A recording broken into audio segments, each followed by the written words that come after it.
alors que Sarah El Haïry, secrétaire d'État à la biodiversité, est enceinte de 6 mois après avoir eu recours à la PMA avec sa compagne. D'autres femmes politiques ont donné naissance alors qu'elles étaient au gouvernement. En voici quelques-unes. À 34 ans, Sarah El Haïry affiche un ventre rond lors du Conseil des ministres à l'Élysée.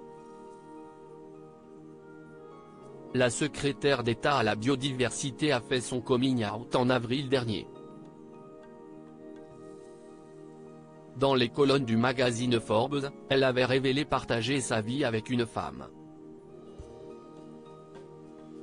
Elle devient la première membre du gouvernement à confier publiquement son homosexualité.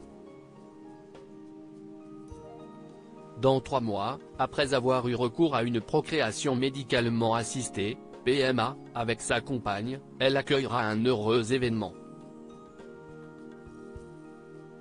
Un carnet rose en perspective au sein du gouvernement d'Elisabeth Borne.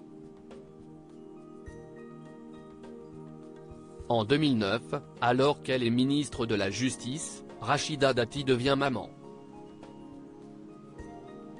Le 2 janvier, elle donne naissance à une petite Sora. À peine 5 jours plus tard, elle participe au premier conseil des ministres de l'année du gouvernement Fillon.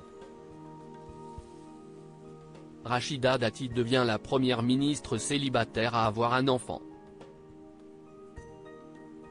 En 2012, elle assignera l'homme d'affaires Dominique Dessaigne pour reconnaissance de paternité en 2012 et lui réclamera une pension alimentaire. Autre femme enceinte au sein du gouvernement, Ségolène Royal. En avril 1992, elle est nommée ministre de l'Environnement du gouvernement bérégovois.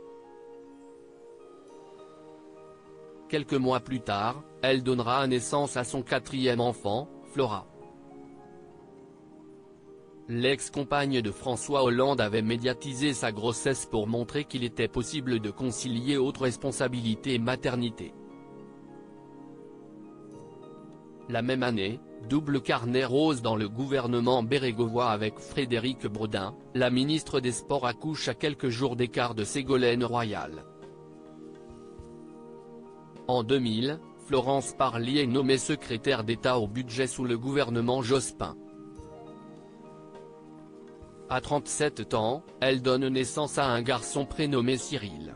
Son premier enfant voit le jour en plein vote de la loi des finances.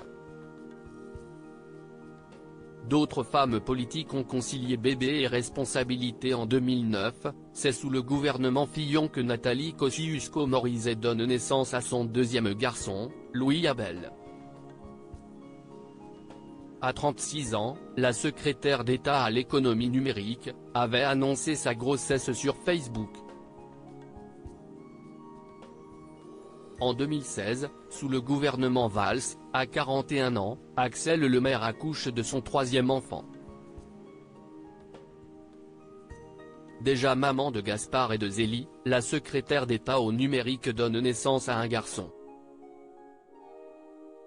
Enfin, en 2021, à 43 ans, Olivia Grégoire, secrétaire d'État à l'économie sociale, accueille à son premier enfant, Romy. Ce bébé est un petit miracle et il a besoin de sa maman.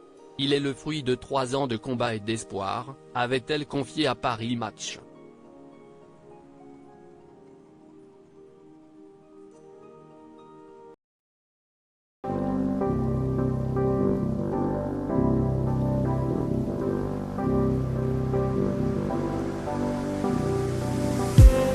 I just need